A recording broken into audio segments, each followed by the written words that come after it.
What's up, y'all? I'm your co-host, Kels, And I'm Dre. and this is Vibes from the South. episode 5.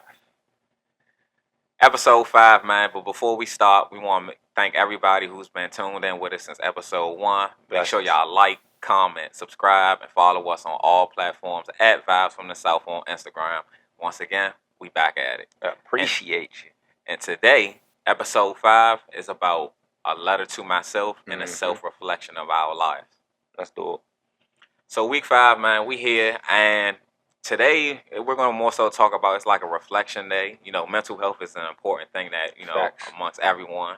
And I feel like today we're going to talk about, the past, the present, and, where we see ourselves in the future. Yeah. Because, we ain't too old, but we also ain't too young. That's you know what I'm true. saying? So, so I look at my gray hairs every day like, oh, man. I just started getting some.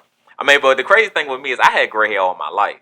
So it's like, but it's getting worse as I get older. So it's like, then back then it's like, oh yeah, you got gray hair. But now it's like, damn, you got gray hair. You know what I'm saying? So it's a lot of wisdom, man. You got a lot of wisdom amongst you. That's all. I try, man. But speaking of early childhood days, I want to ask, what were some of your dreams as a child growing up? Like you had like those childhood dreams, like, as small as, you used to want to be like a Power Ranger, to, you wanted to be like a sports player, you wanted to be like Superman, Batman. As a child, your creativity is all over the place. You always think about the things that you wanted to be. Like, I was a huge Power Ranger fan. I was probably like the top wrestling fan. I used to practice trying to do The Rock's eyebrow every day growing up as a kid. You know what I'm saying? I definitely used to. What were some of your early childhood dreams? I always wanted to be one of them ball playing niggas. Be excited now. I'm messing with you, but nah. All serious, honestly, like I definitely wanted a ball. I wanted to hoop, just like everybody. Like my first like basketball game, like my favorite player was like Michael Jordan, of course. Yeah. But after that, it's Ray Allen. Okay. Like I'm not a Kobe fan. I'm not a LeBron fan. God rest his soul. Rest in peace, Kobe. But like I like Ray Allen because of not only who he is off the court, but like his work ethic on the court. What he does and like what he perfects and to be, the best at what he does, whether that's shooting or scoring in general, whatever the case may be. And another reason why I love Ray Allen because he always played his role. He never overstepped. He never like underplayed it. It was always what he needed to get done. Yeah. From the Sonics to the Celtics to the Heat, you know what I'm saying? Like for sure. Every time, every team, it was legit. Like I'm playing my role. Now at the Supersonics, he was the star, but he had help. But then Celtics, he had to kind of role play and like branch off because we had Ray John, we had Paul Pierce, we had actual like people. Then that's when I was actual a Boston fan. Like I'm not even about to sit here and lie. Now I just like basketball. I'm not even about to hop on the bandwagon. I'm happy for Boston, but I like Boston back then when it was just Lakers and Boston. It was Ray John Rondo, Kendrick Perkins, Big Baby Davis, Kevin Garnett, like them. So just like really seeing them in person. My first player that I like professional player was Michael Jordan. That's when he played for the Wizards. That's when he wore 45. It wasn't even 23. It was 45. So that was towards like the end of his career. And I never forget, bro. Like my mom got the seats where like basically their tunnel was. Bro, I waved at the man, bro. The man waved back. I was so, bro. I was gone. I was amped because like that's Michael Jordan type shit. You feel what I'm saying? So like it hit different. But like I'll say that, but I also fell in love with golf too. So like being Tiger Woods was my thing, was my who I wanted to be, what I wanted to be. Like it was to the point that even in golf tournaments, like when he used to wear red and black on Sundays, I would wear red and black. You know what I'm saying? Like I would image this man and try to perfect everything that he does. Like going on YouTube and finding video clips to see like what he does, to hit the shots that he hit. Just to understand his character more. You know what I'm saying? Right. Not just golfing, but him as a person. Him as a person, because I even got his books and even like went into a deeper dive to learn who he was. And like, things happen, politics happen. So, it's all on how you know how to navigate and handle that when that time comes. But like though I can say those are the people that I really like looked up to and wanted to be like when it come down to like this sports stuff. like having dreams and hopes of like going to the NBA or playing professional golf and everything. So like I'll say that. Yeah. I think for me, I was a huge football fan. Okay. Like my dad played football, my little brother played football. A lot of my family played football. Like I come from like a football and baseball type of family. I never played baseball, but football was like the thing. I was a huge football fan, bro. Like I was watching football every day, bro. Like killing on YouTube. Like one of my favorite corners of all time is Charles Woodson. Okay. I was a big Charles Woodson fan. Of course, before.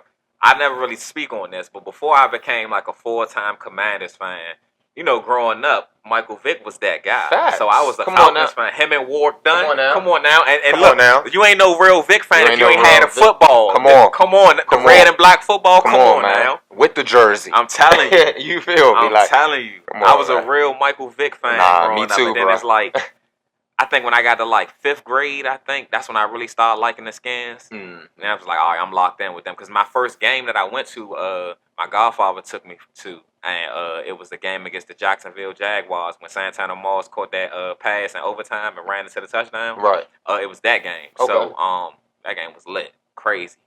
But I was like really big on football, and I felt like football was going to be my life. Like I really felt like the NFL was something that I could probably do.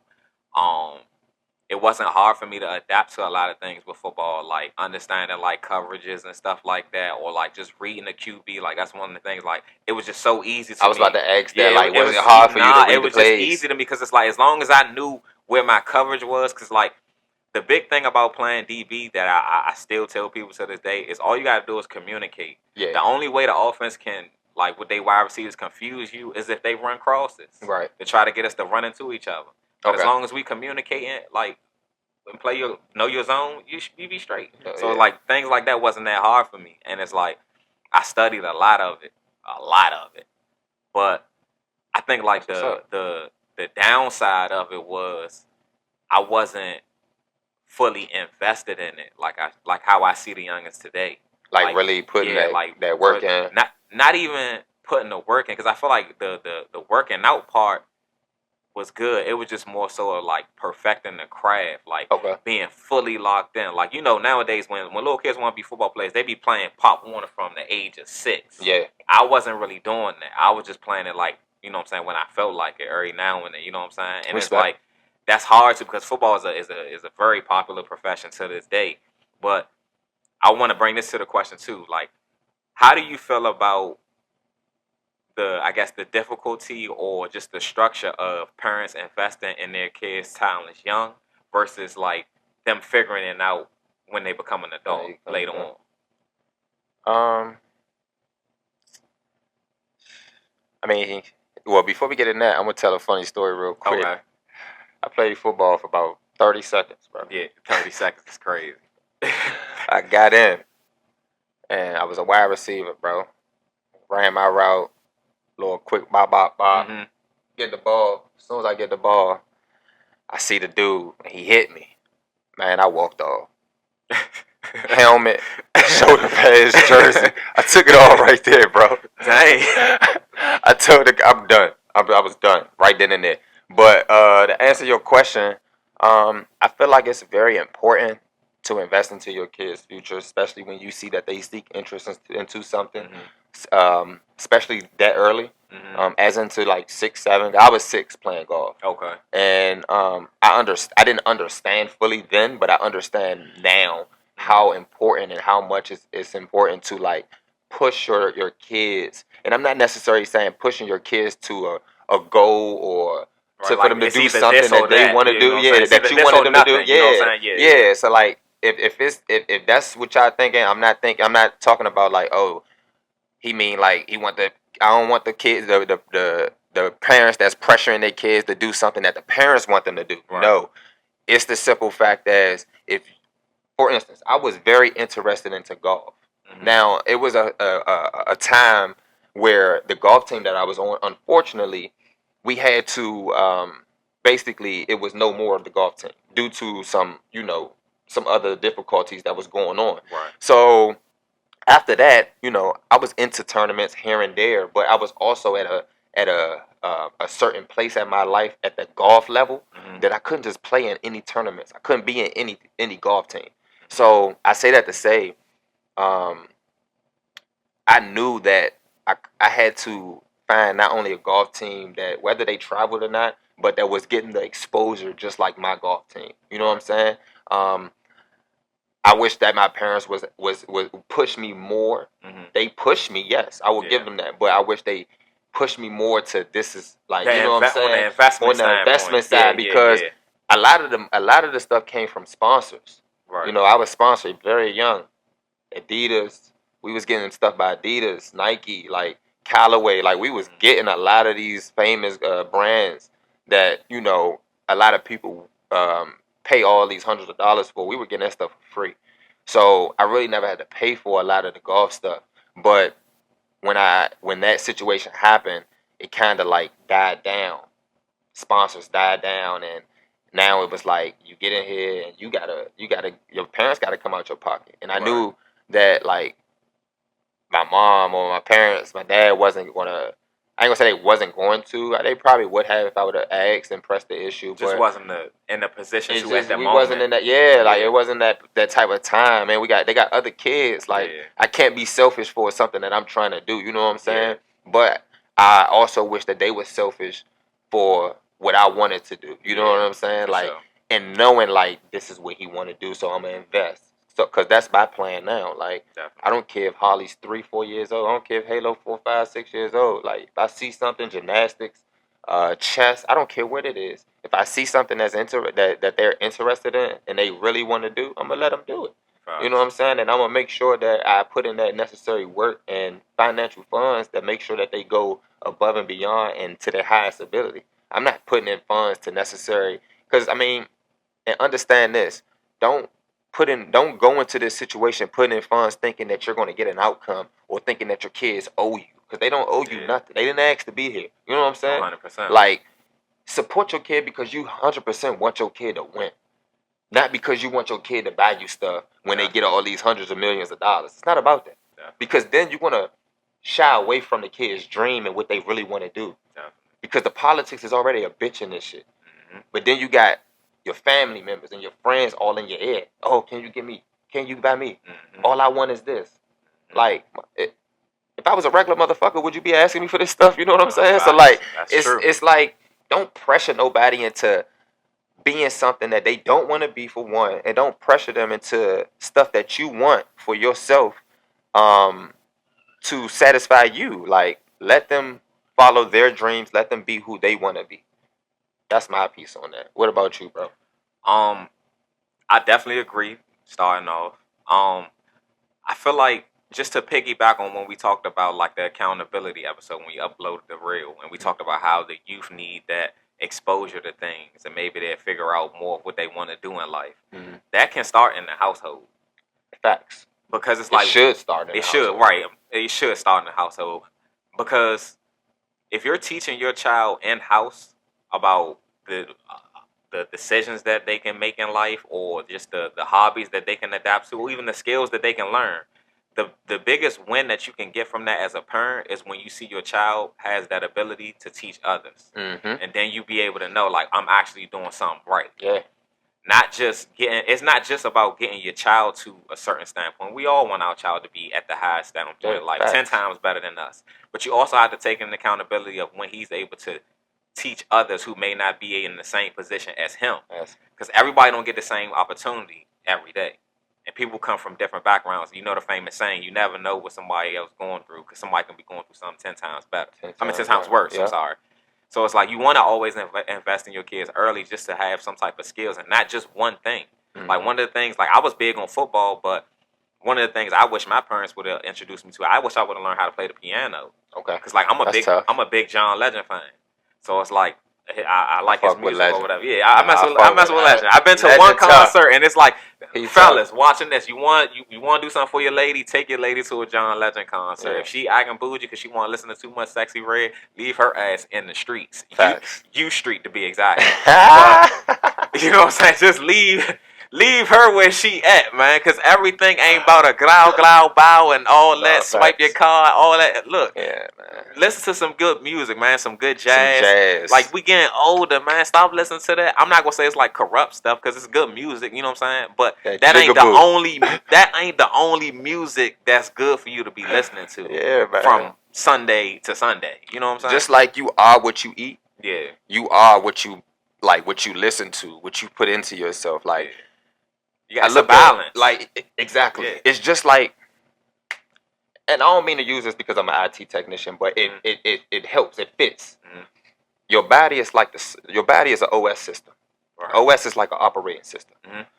The software is what you put into your body. Right. So the software can be food, toxicity, a virus, music, mm-hmm. conversations, mm-hmm. everything. You know what I'm saying? Yeah. All of that different software determines how your OS system operates and how you carry your OS system. Mm-hmm. So what I'm basically saying, good people, is basically like the more BS you put into your OS system, into that software, the more comes out. Like legit, like you listen to it, that's what you're gonna be. And I'm not saying like it's a bad thing. Yeah, or like it's a good thing. Like you can't. We ain't saying that, but just expand your mindful. Yeah, expand your environment. That's all I'm saying. Like it ain't nothing wrong with listening to R&B. Ain't nothing wrong with a little Chris Brown and gospel. Like ain't nothing wrong with a little Silk. You know, ain't nothing wrong with a little Brent Faiyaz. I don't really listen to him like that, but shout out Brent. Ain't nothing wrong with a little Kurt, something. Little Kurt Franklin, little Come on, Charles Jenkins. You feel me? Come on, don't get me the name. Yeah, you feel me? Ain't nothing wrong with R&B. First of all, we gonna clear this out. I go to trap karaoke. I go to all the little R&B nights. I do all that because we did the karaoke joint. Yeah, you feel me? we did a karaoke at Throw Social. Yeah. You know what I'm saying? So it's like it ain't all about the regular rap, bang, mm-hmm. bang, bang, all that stuff. Like you gotta like have some swag in your music and your playlist. Like don't just be a one-dimensional. Oh, this only was hot on the radio type of person. Yeah. But moving forward, soothe your mind. So we understand what we thought our life would be like during the early childhood days. Now let's talk about the reality as an adult. So pretty sure in both our households, and a lot of you all watching this, your parents always told you, like, if you ain't going to go to college, you got to find something to do, some type of career or something. Mm-hmm. So what were, like, your expectations? I want everyone to just think back to, like, your senior year in high school, right? Where you're about to go into a new chapter of your life of either college or in the regular job field. What were some of, like, your expectations entering that new path of your life? Going to college, it was different. It was definitely different because it wasn't a handful of people in my family that attended college and graduated, let alone went. Maybe about 3, 4, maybe 5 of us. Mm-hmm. So like, I was nervous, but I already, to be honest with you, had my mind set. Right. In high school before I graduated. Like, I'm gonna go to college to see if I like it. If I like it, I'm gonna continue with it. But not only if I like it, if I can see the purpose. Right. I'm not saying I didn't see the purpose, but for what I wanted to do, I didn't see it for my purpose. I wanted to be an IT technician. Mm-hmm. I knew that there's certifications out here that holds more weight than an actual degree. Right. So why waste all this money? Why waste all my parents' money? Why waste all the government money on something that I don't really, I'm not going to say I don't care too much about, but that's not going to serve me the purpose that I need it to. Now, a degree is always going to serve you the purpose, but I've also experienced people having degrees and not being into their field. You get what I'm saying? Mm-hmm. Versus, like, trades. When you get a trade, 9 times out of 10, you're in your field. 9 times out of 10. That 1% is because of the simple fact you're not putting in the work. Right. But other than that, once they see that, oh, you have the experience, and because when you're doing a trade now, granted, when you're getting a degree, I'm not saying that you're not hands-on, but you're taking a deeper dive when you're doing a trade, because not only is it a small crunch of time, but you're getting a lot of information that the schools don't offer, a lot of hands-on information that the schools don't offer. So once I realized that for myself, I let it, I let it be what it be. I always wanted to experience college. I've always heard what college was. So I wanted to experience it for myself.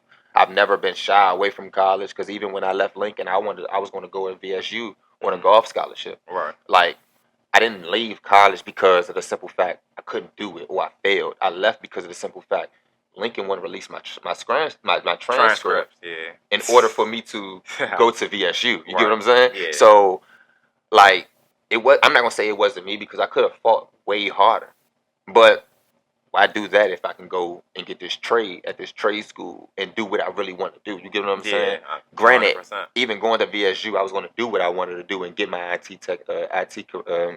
degree. But if they're holding me up, I'm not about to allow someone to hold me up. So I'm gonna figure out and find every angle it was like. But I'm grateful for the experience that I got in college because I would have never met the people like you.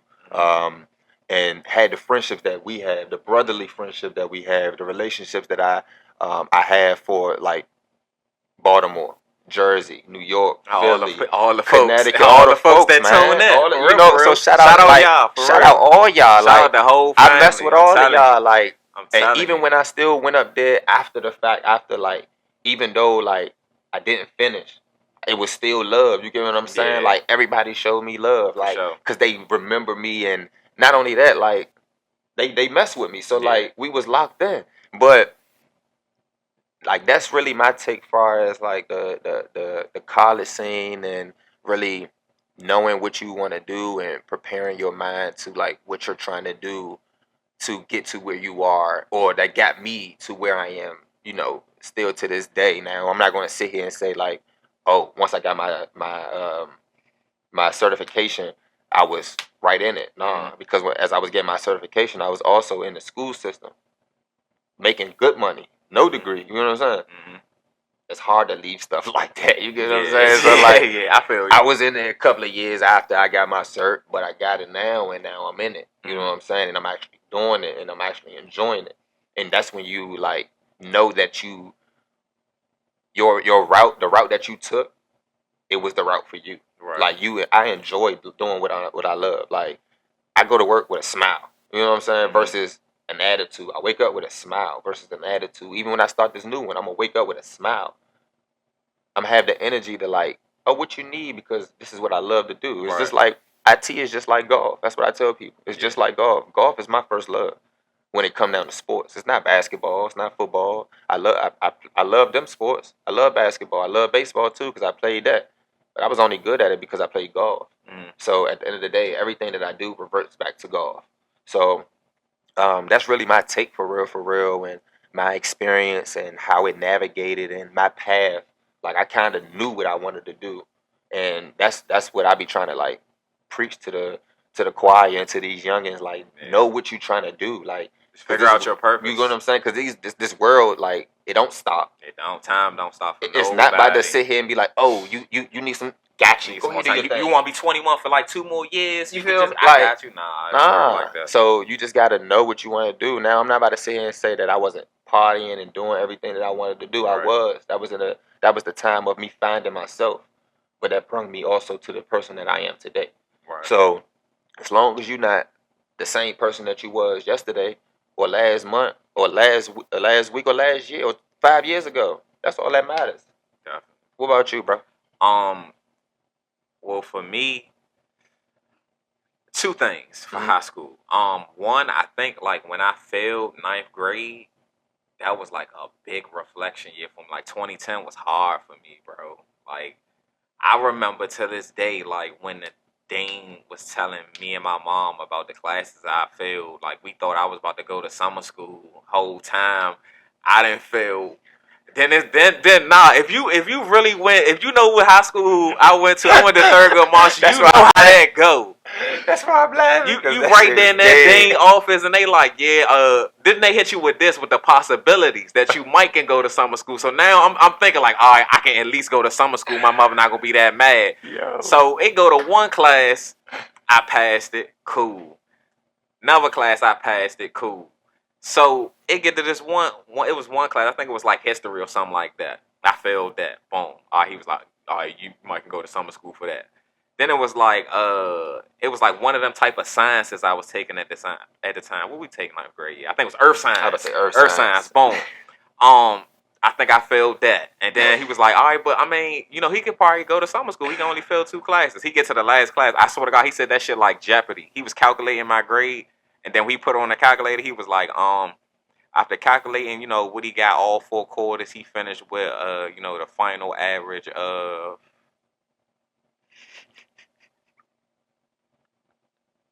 Then he go back though. He's like, so when I go back to my calculation, we rounded to the nearest 100, and it's a 69.4.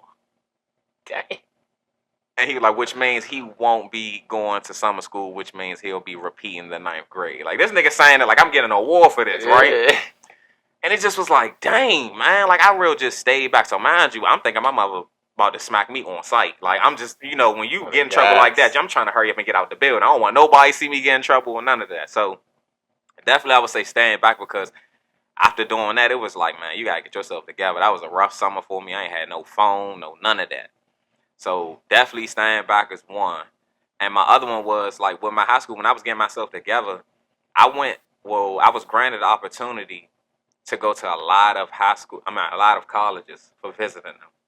So, like, I visited a lot of colleges, like a lot. Even through the College Success Foundation, the Achiever Scholarship that we had, they had us at endless schools as well. And I think just being around that environment so much, not even just going there and taking classes, but just being in that environment and seeing how colleges actually ran, you started actually just seeing how much of yourself you can apply to the school. That's how you decide what school you want to go to. So it's like just being around a college environment, seeing how the library is, seeing how you can seeing the distance between your dorm and your classes. You know what I'm saying? All these things, because as a freshman, not a lot of schools you can have a car, so I'm gonna be walking. And so it's like just trying to think about my daily life in the city and try to see how the transition would be at a college. And I was like, you know, college is for me. I'm going to go to college, because I always had an emergency plan, which was I'm going to be a firefighter. That was one of the things that was my emergency. A firefighter or a pilot. Okay. So one of those 2 things. But pilot's lit. You know, going to college, it was everything that you want to make it. You know what I'm saying? The only person that can make college fun is you. You can't be in your room all day. You got to come out your room. So it's just like... Facts. You got to be a little bit of social, even though a lot of people going to say, you know, you from D.C., oh, you got an accent, or can you say kill Moja like Bob, all that stuff. But, I mean, that's cool. They like that, though, especially, you know, the ladies, they like that. So, the only thing that, not to cut you off, the only thing that, like, gets boring or the same, y'all can say, is, like, the parties. Yeah, but parties. That's after you've been... Yeah, after you've been getting your groove on. You know what I'm saying? And it's like, damn, this same party, this party like the... Right. You then you start going to specific parties, like the ones with the names. With the names and stuff. You know, shout out Sweats versus Smack. Nah, for real. That was one of the ones. I ain't gonna lie. Sweats versus Smack. What it all was, man. For sure. So, like, college was everything, but it's like at the same time, on the social aspect of college, there also was my business aspect of me being a full-time student. Yeah. So it's like when I first got to college, I was a big psychology guy. Like my senior year, I took psychology and sociology the same year. So I was like, all right, when I go to college, my major gonna be psychology. When I took like a career test, I realized that, you know, I was going to be going really, really far to get where I wanted, to get the kind of good money that I was expecting myself to have with psychology. And so I took a bunch of like major tests based on like my interests that I like, and I just came up with business management because a lot of them kept saying business or finance, and I don't really like finance like that because I don't like to deal with numbers too much unless I'm counting money. But business was the thing because I'm a strategic type of guy. I like to think of plans and ways that we can help the business grow and keep prospering. So it was a plus for me because I'm in my field now. The only negative part is, you know, paying student loans back. But hey, like a damn Sally Mae. You might got to put that in my casket, but I'm just playing. I'm gonna pay it back. Nah, but off the record, I got the off the. You know, I always got my off the record question. Definitely. I want to ask you, bro. How did your networking help you with like maneuvering after college and onto today? My networking, as far as like, you know, just not even a, like of course, I want you to speak on your fraternity. Yeah. But I'm speaking like before, like when you actually was just being you. Yeah. Because when I got onto the campus, you already had your name, bro. So like, basically, my question is, how did you, being the person you are, make the networks a greater good for like your future and where you are and what you're doing now and what you wanted to do, accomplishing the things that you wanted to accomplish in college? So starting out, I would say I was introduced by some great student leaders. So I had, my student leader was Daniel. So, like everybody from DC, we stuck together. So right. It's like all our student leaders was from like the area too. So like they was like the first welcoming to college. Like so like, Danelia, Kier, Swank, Zai, everybody, man, everybody, Bree, all of them, man. They took us under the wing, and they was impressed because we was all one. So it's like they ain't have to just, oh, this Manny, this Kales, Manny and Kales already know each other. Right. And then it's like, oh, those your student leaders. So it's like that started the foundation right then and there. Okay. And then it was like I had a sense of humor. So starting out, like I used to, I used to know how Joan, I used to cook a few niggas, like, how I met my brothers, shout out my brothers, Say, Meech, Zay, June, how I met all of them, my New York brothers. We was roasting each other. Yeah. And it was crazy because it was people in the tunnel. In the Woo Suite. no. This happened, this happened by the tunnel. So it's like a tunnel party going on. So like my man WAP, shout out WAP, WAP. Oh, WAP, yeah. So WAP rapping, doing this thing. And so all of a sudden it go from like him rapping to now everybody started joning. So I'm watching WAP do his thing. He joning, they joning back, blah, blah, blah. So now who's my line brother now, Zay, he started to say a joke on me. And so I did like a little dramatic joke, spit the gum in my hand and then threw the joke. Like, you talking to me? And then we started joning. So now, but now it's really just me and Say going back and forth. Because Say know how I joan too. Nah, he got that. So he got me and him going back and forth, back and forth, back and forth, back and forth, back and forth. So now it's crazy because it's a party going on in the tunnel to now everybody in the tunnel coming around us. So now it's like a big ass circle of us niggas just cooking each other. Like it got to the point where now everybody like, all right, we know each other. Like we dap each other up, we get to know each other. And now like I remember Sake vouched this story too. We walked away from each other, but then me and him looked over our shoulder like this. And we was like, nah, fuck that, we ain't done yet. Just walk up to each other and start joning again. Man, we don't get you, blah, blah, blah, blah. Nah, boy, you head ass, all that shit. So it's like, I had a sense of humor. So like, one of my favorite shows is Wild 'N Out. So one of the organizations there had a Wild 'N Out show. So I had like a little highlight joke. We was doing family reunion, and I said the girl looked like Celie off The Color Purple. And I was like, you'd be like, at the family reunion, who we introduced. We did that. So I was like, now, we couldn't find Harpo, but we damn sure got Celie in the house tonight. And I just kept saying, all my life I had to fight. All my life I had to fight. You told Harpo to beat me. So the whole crowd laughing. So boom, that's how I got the whole, oh yeah, you the funny boy from DC. And then, they say DC niggas, we got accents and shit. So they in love with that shit too. So I don't know how the hell we got an accent, but that's cool. And then it's crazy how, like, the guys that I mentioned, we go from roasting each other to them actually, introducing me to the organization GQ, which is like, in my Instagram name. So that's Gentleman Qualities, which is an organization, help us uplift, boys to men type of vibes.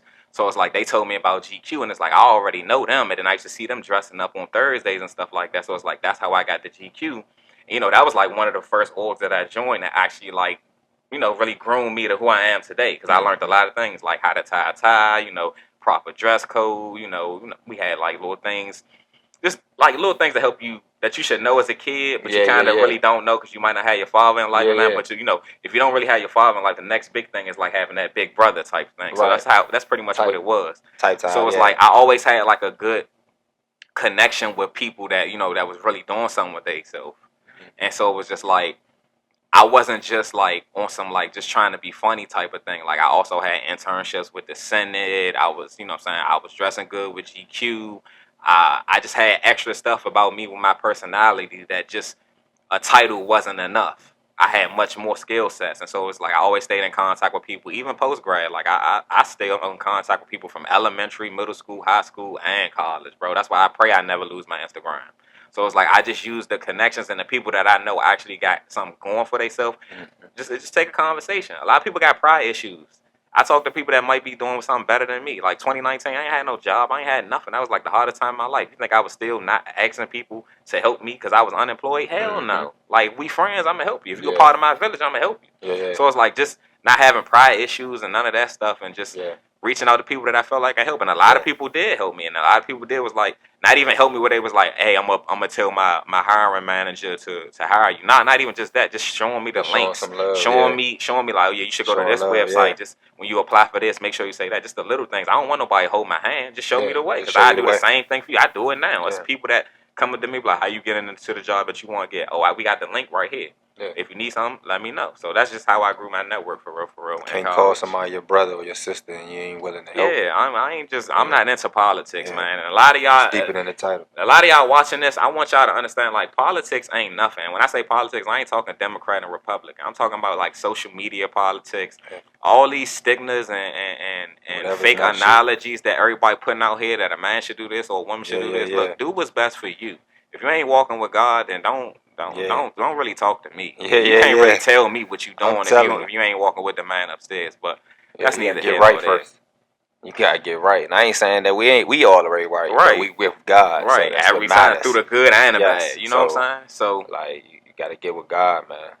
So the last part that we want to talk on is the self-reflection. So what is one thing you wish you had done differently in your life when you look back on it? Been patient. I was too quick and I was too eager and too quick to do stuff. My brain was 90 going north. Like I had 100 things I wanted to do. I had 100 things that I was trying to do, and like trying to do all that stuff all at once, like it's only going to do nothing but crowd your brain up. So like just really be patient and really know and navigate my life. Like I feel as though that my life was kind of everywhere because I was just trying to do stuff, try to stay afloat, try to, keep bread in my pocket. Granted, I always had a job, like always was working at a school, but like I still was trying to do more, and because I wanted more. You know what I'm saying? Because I had this certain expectation for myself. That's why I said patience, because like it's already God's plan. Like that's why I said in the last, I think it was episode 2, like. It's God's plan. We just wasting time trying to plan this because like it's already written, it's already said and done. Like we just got to go through the motions for real. Whatever it is and however it go. You can't get mad because of the situation that you was already written to be put in. So like just being patient and having a necessary just hold still. And like this is for everybody that's watching. If you a person that doesn't have patience, you better grasp onto it, because if you don't, God will show you patience, and He's going to show you patience to a level that you wasn't even expecting it. So take it from somebody that experienced this. Like patience is the key. Patience is the key to a lot of stuff, especially to a lot of situations. So just being patient will help you not only navigate through life, but see what God wants you to do. I think for me, and I hate to say it because I always say it now, I feel like I should have been tapped in more with my purpose in life early on. And like, here's why. We sitting right here doing this podcast, right? We sending out free game. We doing everything we can just to be, just lead us to the youth. Mm-hmm. And I just be thinking sometimes, like, we would have been on a much bigger, not bigger scale, but we would have been able to touch a much bigger audience in a quicker fashion if we was just doing this in school. Like, I be thinking about certain things like that, and it's like with the even with me, like with me doing like my comedy thing now, like because they had something like they had this in Lincoln. That's the crazy part. Like that's why I'm laughing, because like, and it's like so many people just. And it's not even intentional. It's just your mind be everywhere in different points in your life. So it's like so many times we miss on so many skills and just opportunity just because we not tapped in with our purpose, man. And it's just like you just gotta look back and like, dang, well, that was me then. It ain't gonna be me now though. So it's just like I can't do nothing about the past. Trust me. whoever watching this, if you still be dwelling on your past, you gotta look at it and laugh at it because there's nothing you can do to change it. Chalk it up. Just pray about it, pray for guidance, and then just wipe your hands and start off a new slate. Mm-hmm. So it's just like I just feel like if I would have been a little bit more tapped in with my purpose and had like a little bit more exposure to things, because we were young before too. So if I had a little bit more exposure to things, I felt like I would be a little ahead of where I am right now, and ahead of where I'm going to be. So that's one of the things I would say, just being on my purpose. But another question I want to ask you is, we spoke on our regrets. So how do you view your past regrets now? I spoke kind of on it, but from your point of view. Probably for me, like, my regret, I don't have no regrets. Everything is a lesson. I'm going to be honest with you. I've always been taught never, if you're going to do something that you regret, you shouldn't do it. Right. So it's either you take it as a man on the chin, or you do what you need to do. But I don't honestly regret nothing. I look at it as lessons. I don't even look at it as like a mistake, because a mistake is something that you didn't mean to do. Right. A lesson is something that you're learning from. I learned from all the things that happened. Right. Good or bad. Even like the things that's happening still to this day. Because nobody's perfect. So just like being able to know how to navigate. Back then I would have never saw myself of who I am now, of how to handle issues and problems. Exactly, 100% agree. So, and I say that because I was the person that had anger issues. Right. I was the person that you couldn't look at me without me saying something like, nah. You learn a lot when you're on the job search. You know what I'm saying? So, like, certain things, certain situations, like, humble you and give you a piece of humble pie. So, like, not only just that, it gives you a better outlook on things. So that's why I was like, I don't regret nothing. It's just lessons, because I learned from, okay, not to do that, but to go about it this way, or to handle this situation, or maybe this situation needs time. And that's whatever it is on a work site, in your relationship, business, friends, family. It doesn't matter what it is. Even with something that you want to do every day, even if it's jogging, like, no matter what it is, it's just really making sure that you learn from the lesson and you get the outcome, not only the outcome that you want, but you get the fruit from that moment, and that situation that God has put you in, to really open your eyes. Because a lot of these situations that we get put in, is really eye openers. It's to really wake us up, to really like navigate us, because this is not what we're doing. Is not what we're supposed to be. You get what I'm saying? So like, certain things is just it's a wake up call. So like, you gotta, I will advise or say to people, like, if you out there looking at things that you regret, don't regret nothing. I don't care if it's the worst, if it's the best. Don't regret nothing.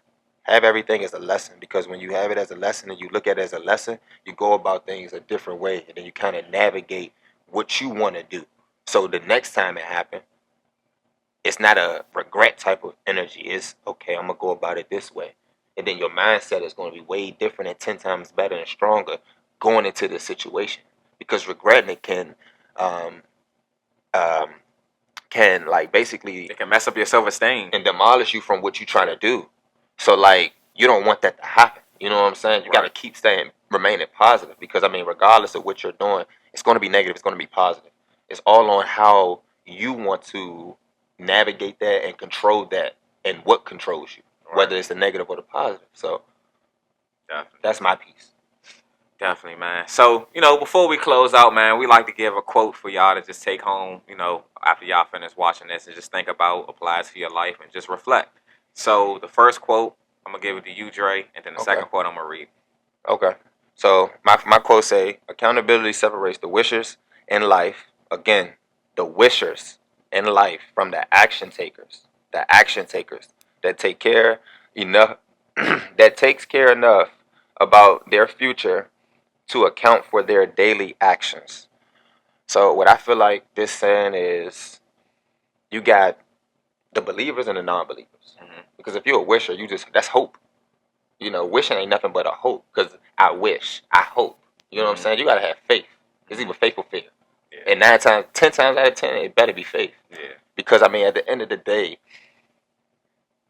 when you want to do something in life, when I wanted my vending machines, when I wanted photography, when I wanted a clothing line for my kids, when I wanted my IT certification after Lincoln did what they did, when I wanted the podcast with you, you saw how serious I was. So like, just being able to whatever you want to put forth on that table, you put it forth on that table, and you make sure you go through with it. Don't half-ass it. Don't sugarcoat it. Don't do Do what you need to do. Research what you need to research. Get the proper equipment or the necessary networking or whatever you want to do. Too. Yeah. Everybody can't come with you on your journey. Yeah, man. definitely. Heavy on proper team. It's 3 of us right now. Yeah, man. Like you gotta you gotta be realistic with the people you want to go on a journey with. Like, and so many people want to come on this podcast, and like, I wasn't going to speak on this, but like I got to because I got nothing but love for y'all. Y'all know I love everybody. Y'all know Dre show this a might lot gotta of be love. one of the reels. It's gotta be said though. Like everybody wants to. Oh, when I'm gonna get on the podcast, bro? When I want to get on the podcast, I want to get on the podcast. What are you doing? You're not sitting on this podcast wasting our time. And I'm not saying it like we somebody big, but understand our purpose and our message. Yeah, exactly. For sure. So you're not sitting on this podcast wasting our time in an episode because you want to talk about bullshit and be super cool. Like, this is not $1 million worth of game. This is not that. This is not none of that. No. None of that shave room. No. None of them type of vibes, man. We not doing that, man. Free game. We trying to put people on. At the end of the day, our immediate target audience is the youth. We want them to be looking at videos like this than being out in the street doing who knows what, acting crazy or being lost out here not knowing what their purpose is in life. Come on now. So before you think you want to come up here and look super cool, thinking you about to get you some type of clout or some type of attention from somebody, this ain't the podcast for that. This ain't the podcast for that. And we salute everybody. Understand that we salute everybody and we respect everybody. But understand, like, this ain't the platform to just be nollygagging. This ain't the lunch table. This ain't recess. This ain't none of that. This is a podcast that we trying to actually be the change that we want to see. And if you mess with us, you got to respect what we want for our podcast. Because 100%. At the end of the day, it's only one angle we going towards, and that's like a message. 100%. Y'all don't see us on here talking messy. Y'all don't see us talking about nothing that's going on that's crazy or dramatic. Because that's not the angle. We not on that. We trying to legit motivate and give a message to not only the youth, because yes, it's about the youth. That's our main focus right now because of what's going on. But we trying to motivate everybody. Right. I don't care if you 13 or 109. We trying to. I told you, my grandfather called me and was like, "Man, I really like your podcast, grandson. Like, shout out to my papa, dog, because like he's, of course, that's my granddad. So y'all can only imagine how old he is. But we're getting it to him. Yeah. So what we're doing is the right thing. So basically, what I'm saying is, if y'all not on what these first 5 episodes been on, you might as well hang it up. We got nothing but love. Or just start your own one. That too. Just start your own one. That too. Because like, we starting from the bottom too. Yeah. So it's like catch up. You know what I'm saying? And for the ones that has stuff going on, that have businesses and can get free game on this podcast, this is not for you. Yeah. So don't take it as like, oh, they just no. It's just the ones that simply just want to, and y'all know who y'all are. The ones that want to just come on because they want to come on. No, like let's just come on. Let's really talk about it, and let's really like. So if y'all want to support us, repost this shit. Yeah. Like repost this, subscribe, comment, like everything. Do that. Tell a friend. That's free. Yeah. Instead of coming on the podcast, promote the podcast with us. Telling you. Just like it takes a village to raise, it takes a village to be successful in this too. Telling you. So if y'all want to be part of our friends in our village, support us. Telling you. Support us. That's all I got to say. But I'm gonna read the second quote. I'm gonna let you go with the second quote, brother. I got too deep. My bad. Nah, that's low. That's 100% need to be a real, Jeff. I'm telling you, that got to be a real, So the second quote, it says, "It is not only what we do, but also what we do not do, for which we are accountable." So what that means to me is, if you want to be something in life, then you gotta first research it. You got to understand what it takes to be that, the steps that it's going to take, the wins, the losses that's going to come with it. Understand that. But also know that you can't really procrastinate if you want to be the best version of something. If you want to be a weatherman, you got to research different types of states. You got to stay consistent. You can't just watch the news and be like, oh, all right, so the weather in Maryland going to be 70 all week. You still got Virginia, you got Delaware, you got everything. So it's like, don't just be accountable for the normal stuff, the basic stuff. Always extend your knowledge, extend your network. Do what you know you're supposed to be doing instead of just doing what you know you're not supposed to be doing, which is what the quote just said. You know exactly what you... It's crazy because in life, people really don't understand. It's so easy to do what you know you're not supposed to be doing, just brushing things to the side and procrastinate. It's so easy to do stuff like that, and you know that's not what you're not supposed to be doing, that you tend to stray away from what you know you should be doing. Yep.